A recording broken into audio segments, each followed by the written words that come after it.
Welcome everyone, स्वागत है आप सभी का आज के मॉर्निंग न्यूज सेशन में। मैं विपिन शर्मा लेकर प्रस्तुत हूँ आज के समाचार पत्रों में प्रकाशित मुख्य खबरें जो रोजगार और शिक्षा से जुड़ी होती हैं। और आज कई खबरें बहुत ही काम की होने वाली हैं। परिषदीय स्कूलों में जरूरत होने पर करेंगे शिक्षकों की भर्ती, संदीप सिंह जी हैं बेसिक शिक्षा मंत्री। सपा सदस्यों द्वारा पूछे गए सवाल के जवाब में ये बोले हैं। विधानसभा में बेसिक शिक्षा मंत्री संदीप सिंह ने मंगलवार को कहा कि परिषदीय स्कूलों में शिक्षक छात्र अनुपात मानकों के मुताबिक है। आवश्यकता पर ही नए शिक्षकों की भर्ती की जाएगी। फिलहाल नई नियुक्तियां करने का कोई प्रस्ताव नहीं है। उन्होंने बताया कि राज्य सरकार कोई भी स्कूल बंद नहीं करने जा रही है, बल्कि नए अत्याधुनिक स्कूलों का निर्माण कराएगी। वर्ष 2017 से पहले बेसिक स्कूलों की हालत बदतर थी, पर अब काफी सुधार हुआ है। एडेड जूनियर हाई स्कूल में भी 31 मार्च तक पूरी होगी भर्ती प्रक्रिया। अशासकीय सहायता प्राप्त एडेड जूनियर हाई स्कूलों में खाली पद जो है सहायक अध्यापक व प्रधान अध्यापक के पदों पर 2021 से चल रही भर्ती प्रक्रिया 31 मार्च 2025 तक पूरी कर ली जाएगी। एई भर्ती में पहली बार प्रारंभिक परीक्षा ऑनलाइन आवेदन शुरू हो चुके हैं। आप भी इच्छुक हैं तो जाकर ऑनलाइन आवेदन करना। यूपी पीएससी ने सहायक अभियंता के 604 पदों पर भर्ती के लिए जारी किया विज्ञापन। 9 विभागों में सामान्य चयन के 582 व विशेष चयन के 22 पदों पर की जाएगी भर्ती। उत्तर प्रदेश लोक सेवा आयोग ने 9 विभागों में सहायक अभियंता एई के 604 पदों पर भर्ती के लिए मंगलवार को उत्तर प्रदेश सम्मिलित राज्य अभियंत्रण सेवा सामान्य विशेष चयन परीक्षा 2024 का विज्ञापन जारी कर दिया। साथ ही ऑनलाइन आवेदन की प्रक्रिया शुरू हो गई है। एई भर्ती प्रक्रिया में पहली बार प्रारंभिक परीक्षा भी होगी इस बार, उसके बाद मुख्य परीक्षा होने वाली है। साथ ही प्रारंभिक परीक्षा में सफल अभ्यर्थी मुख्य परीक्षा में शामिल होंगे। मुख्य परीक्षा में सफल होने के बाद उन्हें इंटरव्यू में सम्मिलित होने का मौका मिलेगा। मुख्य परीक्षा और इंटरव्यू में मिले अंकों के आधार पर अंतिम चयन परिणाम घोषित किया जाएगा। 2025 से एनटीए नहीं कराएगी भर्ती परीक्षाएं, केंद्रीय शिक्षा मंत्री धर्मेंद्र प्रधान ने की घोषणा। कमेटी ने की थी अनुशंसा। नेशनल टेस्टिंग एजेंसी एनटीए 2025 से कोई रिक्रूटमेंट एग्जाम कंडक्ट नहीं करेगी। अब वह केवल उच्च शिक्षा में प्रवेश से जुड़ी जेईई मेन, नीट, सीयूईटी जैसी परीक्षाएं कराएगी।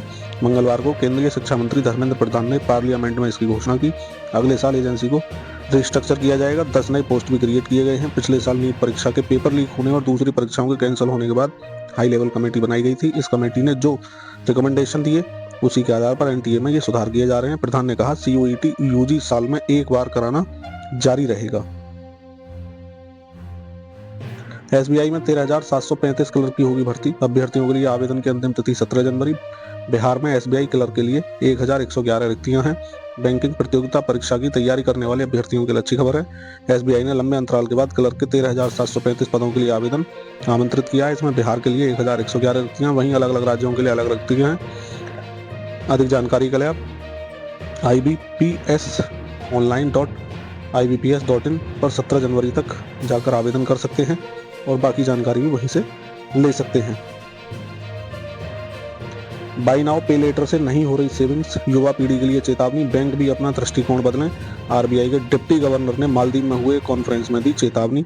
लोन तक पहुंच आसान तो स्ट्रेस भी बढ़ने का खतरा है। पात्रा ने डोमेस्टिक लेवल पर लोन बढ़ने के लिए जो रिस्क है उसके बारे में चेतावनी देते हुए कहा कर्ज तक आसान पहुंच आम लोगों को फाइनेंशियल स्ट्रेस दे सकती है। घर परिवारों में इसकी वजह से तनाव भी बढ़ रहा है। बाय नाउ पे लेटर, बीएनपीएल जैसी स्कीम्स और क्रेडिट कार्ड खर्च से युवा सेविंग्स नहीं कर पा रहे हैं। आरबीआई के deputy governor Michael Devvrat Patra ने मालदीव की राजधानी माले में मालदीव मॉनिटरी अथॉरिटी के रिसर्च कॉन्फ्रेंस में ये बातें कही। कहा कि टेक्नोलॉजी बढ़ने से कंज्यूमर का व्यवहार भी बदल रहा है। इसके कारण हमारी ट्रेडिशनल इकोनॉमी पॉलिसी के प्रभाव पर असर पड़ रहा है। अगले वर्ष शनिवार रविवार को ही 1/4 से ज्यादा अवकाश है। बुमराह आकाश की अंतिम जोड़ी ने बचाया फॉलोअन राहुल जडेजा के जुझारू अर्धशतक। गावा टेस्ट की बात हो रही है। 213 रन पर 9 विकेट गिरने के बाद जसप्रीत आकाश ने निभाई 39 रन की अटूट साझेदारी। कपिल के फॉलोअन बचाने की याद इससे ताजा हो गई है। बताते चलें केएल राहुल 84, रविंद्र जडेजा 77 के जुझारू अर्धशतक के बाद भारत ने 213 रन पर 9 विकेट खो दिए थे। फॉलोअन का खतरा मंडरा रहा था। फॉलोअन से बचने के लिए भारत को 246 रन की जरूरत थी। जसप्रीत बुमराह और आकाशदीप के रूप में अंतिम भारतीय जोड़ी विकेट पर थी। कमिंस स्टार की जोड़ी के आगे फॉलोअन बचाना मुश्किल सा लग रहा था। ऑस्ट्रेलियाई रणनीति भी यही थी कि फॉलोअन के जरिए भारत को दोबारा बल्लेबाजी कराकर टेस्ट पर शिकंजा कसा जाए, लेकिन नंबर 10 बुमराह और नंबर 11 बल्लेबाज आकाशदीप ने ऐसा नहीं होने दिया। दोनों ने 39 रन की अटूट साझेदारी कर फॉलोअन बचा लिया। आकाशदीप ने 31 गेंद में 27 रन बनाए। बुधवार को खेल का अंतिम दिन है और भारत ने 9 विकेट पर 252 रन बनाए हैं और अभी भी 193 रन से पीछे है। समाज कल्याण विभाग फिर शुरू करेगा व्यक्तिगत शादी अनुदान योजना। अनुपूरक बजट में सामान्य व अनुसूचित जाति के लिए 30 करोड़ रुपए जारी हो चुके हैं। इसमें शादी के लिए क्या मिलता है? व्यक्तिगत शादी अनुदान योजना के तहत सामान्य व अनुसूचित जाति के गरीब परिवारों की बेटियों की शादी के लिए एक मुश्त 20,000 रुपए की मदद दी जाती है। योजना में सामान्य वर्ग के लिए 10 करोड़ और अनुसूचित जाति के लिए 20 करोड़ रुपए मिल चुके हैं। दुनिया की पहली न्यूक्लियर डायमंड बैटरी बनकर तैयार हो चुकी है। ये किसी भी तरह के छोटे इलेक्ट्रॉनिक डिवाइस को हजारों साल तक दे सकती है एनर्जी। एक बार जान लेते हैं इस खबर को।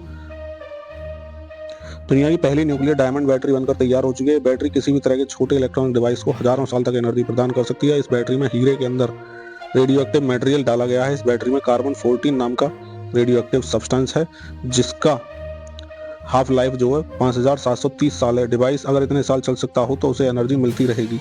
इंग्लैंड में बनी है ये बैटरी। क्या है? इंग्लैंड की ब्रिस्टल यूनिवर्सिटी के साइंटिस्ट ने न्यूक्लियर डायमंड बैटरी बनाई है। रेडियो एक्टिव मटेरियल और हीरा मिलाकर बिजली पैदा करते हैं। इस बैटरी को चलाने के लिए किसी भी तरह के मशीन की भी जरूरत नहीं है। बाकी बैटरी से ऐसे अलग है। किसी भी ट्रेडिशनल बैटरी या बिजली पैदा करने वाले डिवाइस से कई गुना बेहतर है। इस बैटरी के अंदर रेडिएशन की वजह से इलेक्ट्रॉन्स तेजी से घूमते हैं जिसकी वजह से बिजली पैदा होती है। ठीक वैसा ही सोलर पावर के लिए फोटोवोल्टिक सेल्स का इस्तेमाल होता है जिसमें फोटॉन्स को बिजली में बदला जाता है। साथ ही रेडिएशन रोकने को हीरे का इस्तेमाल इसमें किया गया है। एसबीआई में निकली भर्ती, ये इसकी खबर पहले ही आपको दी जा चुकी है बड़े स्तर पर। बाकी कुछ और पद हैं। NIACL में 500 पद हैं, आवेदन कर सकते हैं newindia.co.in पर जाकर के। कोचिन शिपयार्ड लिमिटेड है, 44 पद हैं। विभिन्न विभागों में एग्जीक्यूटिव ट्रेनिंग का पद खाली है, तो इसके लिए भी आप कोची NSHIPYARD.in पर जाकर अधिक जानकारी ले सकते हैं और आवेदन भी कर सकते हैं। उत्तर प्रदेश लोक सेवा आयोग में 604 पद हैं, ये बताया जा चुका है। इसके लिए upsc.up.nic.in पर जाकर के अधिक जानकारी के साथ आवेदन भी कर सकते हैं। इसी के साथ आज का न्यूज़ सेशन यही समाप्त होता है। मैं विपिन शर्मा लेता हूँ आपसे विदा। हाँ, आपको याद दिला दें, अगर आपको सेशन पसंद आ रहा है तो वीडियो को लाइक करके जाएं, चैनल को सब्सक्राइब कर लें जिससे आने वाले समय में सारी वीडियो आप तक पहुँचती रहें। तो जय हिंद, जय भारत, वंदे मातरम।